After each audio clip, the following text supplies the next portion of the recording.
Salam sejahtera, saya dengan Thomas Rabono, NIM 2002-1988, mahasiswa Magister Hukum Universitas Kristen Indonesia. Dalam kesempatan ini, saya akan berbagi terkait dengan ulasan modal Ventura.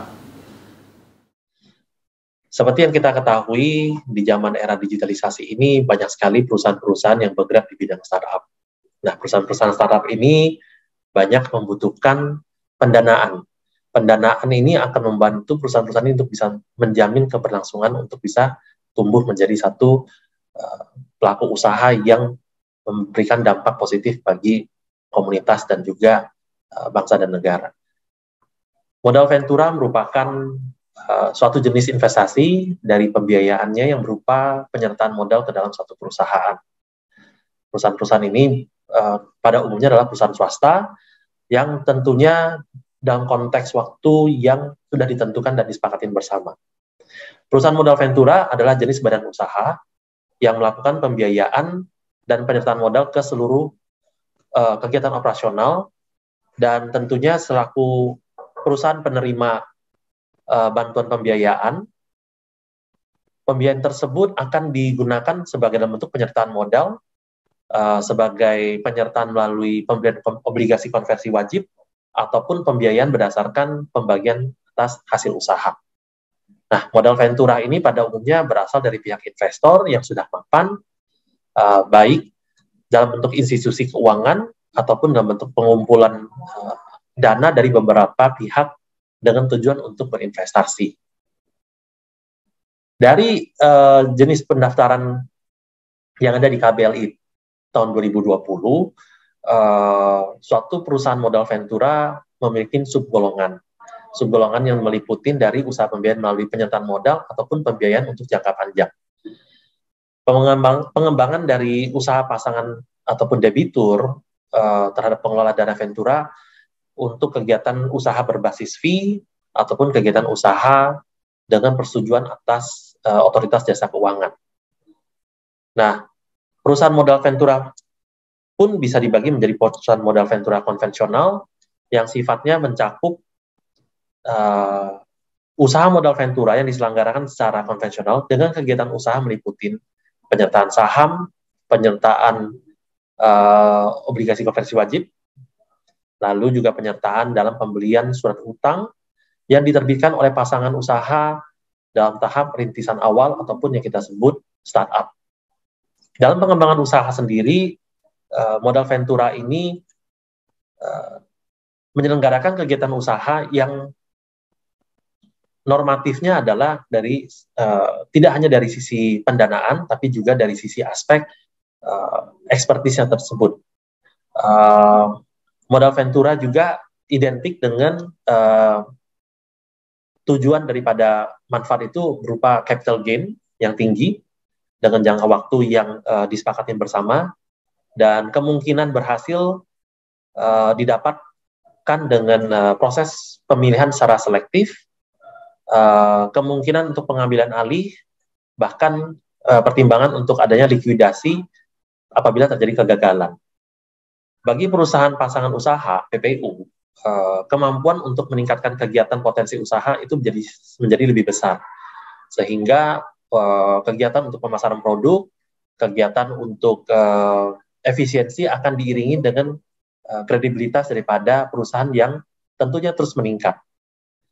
Dalam kesempatan ini, perusahaan penerima modal juga dapat meningkatkan likuiditas daripada perusahaan itu sendiri. Selain daripada itu, rasio rentabilitas hingga laba yang dihasilkan perusahaan juga akan bisa semakin membaik. Nah, tujuan dari perusahaan modal Ventura ini tidak lain daripada pengembangan dari suatu temuan baru atau suatu bisnis lini baru yang tentunya bisa berupa dalam bentuk satu proyek penelitian atau rekayasa atau hasil research. Perusahaan yang berada dalam tahap pengembangan, normatifnya sudah berjalan 1-2 tahun, perusahaan membantu penggalian pemilik perusahaan.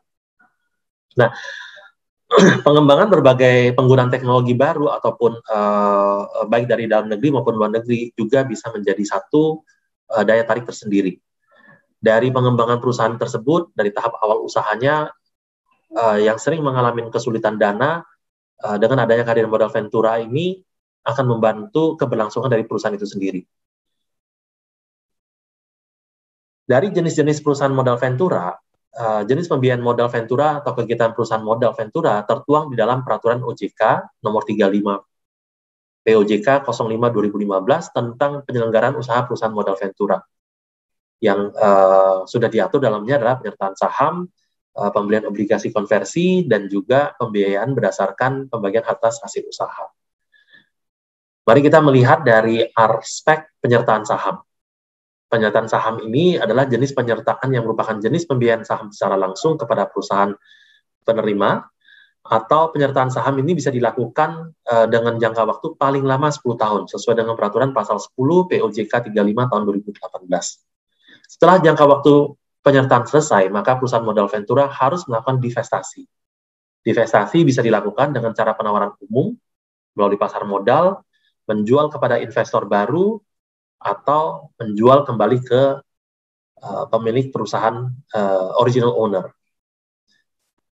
Dalam bentuk penyertaan pembelian obligasi konversi, sering sekali perusahaan modal ventura ini membeli obligasi konversi yang diterbitkan oleh perusahaan pasangan usaha dengan kesepakatan akan dikonversi atau ditukar menjadi saham pada waktu yang telah disepakati dalam perjanjian. Pembiayaan juga bisa datang dari pembagian atas hasil usaha berdasarkan prinsip bagi hasil yang dilaksanakan dalam bentuk penyediaan modal kepada perusahaan pasang usaha dengan jangka waktu yang tertentu. Pembagian keuntungan didasarkan pada kesepakatan antara kedua belah pihak. Ada pula dasaran hukum untuk perusahaan modal ventura adalah Permen Keuangan nomor 18 tahun 2012 tentang penyertaan modal ventura, perusahaan modal ventura, Peraturan OJK nomor 34 tahun 2015 tentang penyelenggaraan usaha perusahaan modal ventura, Peraturan OJK nomor 35 tahun 2018 tentang penyelenggaraan usaha pembiayaan, dan Peraturan Menteri Keuangan nomor 18 tahun 2021 tentang pelaksanaan Undang-Undang nomor 11 Cipta Kerja tahun 2020 di bidang pajak penghasilan, PPN, dan PPNBM. Berdasarkan perusahaan modal ventura, dapat kita lihat bahwa berdasarkan cara pemberian bantuan, ada yang disebut sebagai single tier approach, ada juga yang disebut sebagai two tier approach. Berdasarkan cara penghimpunan, kita bisa melihat adanya leverage venture capital ataupun equity venture capital. Berdasarkan kepemilikan, kita bisa melihat adanya private venture capital, public venture capital, atau afiliasi dari bank, ataupun conglomerate venture capital. Dari single tier approach, perusahaan menghimpun dana dan juga pengelolaan dana tersebut diinvestasikan ke dalam bentuk penyertaan modal di satu perusahaan pasangan usaha. Dari two tier approach, perusahaan modal yang dikelola oleh dua badan usaha ataupun terpisah, yakni adalah satu perusahaan sebagai penyedia dana ataupun fund company, atau satu lagi yang disebut sebagai pengelolaan atau manajemen company. Manajemen company ini bertindak sebagai pengelola dana yang disertakan oleh fund company. Leverage venture capital bersumber dari suatu perusahaan modal ventura, tapi dikumpulkan dalam bentuk pinjaman yang berasal dari berbagai pihak. Nah, di sana, selain leverage venture capital, ada juga yang kita sebut sebagai equity venture capital. Equity venture capital bersumber dari suatu perusahaan modal ventura dan sebagian besar dikumpulkan berdasarkan dari modal pribadi. Private venture capital company adalah sebuah perusahaan yang belum go public atau perusahaan yang menjual lembaran sahamnya di lantai bursa efek. Ada juga yang disebut sebagai public venture capital company. Adalah suatu perusahaan yang justru private model company ini adalah perusahaan modal ventura yang sudah menjual lembar sahamnya di lantai bursa efek. Seperti yang disampaikan tadi, ada juga salah satu adalah bank affiliated venture company. Bank affiliated venture company adalah perusahaan yang didukung oleh pihak bank dalam mengalami pengelolaan dan mengalami surplus dana dan memiliki satu tujuan khusus dalam hal modal ventura. Atau yang terakhir adalah conglomerate venture capital. Conglomerate venture capital adalah sebuah perusahaan yang dibangun oleh beberapa jenis perusahaan besar dengan tujuan adalah untuk penyertaan modal di bisnis-bisnis atau jenis-jenis usaha tertentu. Proses kerja perusahaan modal ventura pun dibagi menjadi beberapa aspek, beberapa tahapan, dari proses seleksi, proses penjajakan, proses evaluasi, proses konfirmasi. Setelah itu, masuk lagi ke proses selanjutnya dalam bentuk proses persiapan kerjasama, proses pendirian badan hukum, proses implementasi, lalu proses komersialisasi, sebelum berakhir dengan proses divestasi. Dokumen wajib dari perusahaan modal ventura berbentuk 3 dokumen. Satu adalah letter of offer, adalah suatu bentuk dokumen yang sifatnya secara formal untuk memberitahukan tujuan jenis kegiatan daripada modal ventura itu. Term sheet adalah sebuah jenis dokumen yang selama ini menjadi satu kesepakatan antara pemberi modal dan juga penerima modal terhadap seberapa bentuk rate of return atau seberapa lama pinjaman modal itu sendiri akan disediakan. Lalu ada juga yang disebut sebagai commitment letter, di mana commitment letter ini sendiri adalah suatu konfirmasi dari penyerta pemilik dana untuk dapat meminjamkan atau memberikan dana ke perusahaan-perusahaan yang memang membutuhkan. Dalam hal ini perusahaan-perusahaan yang dinilai layak untuk diinvestasikan.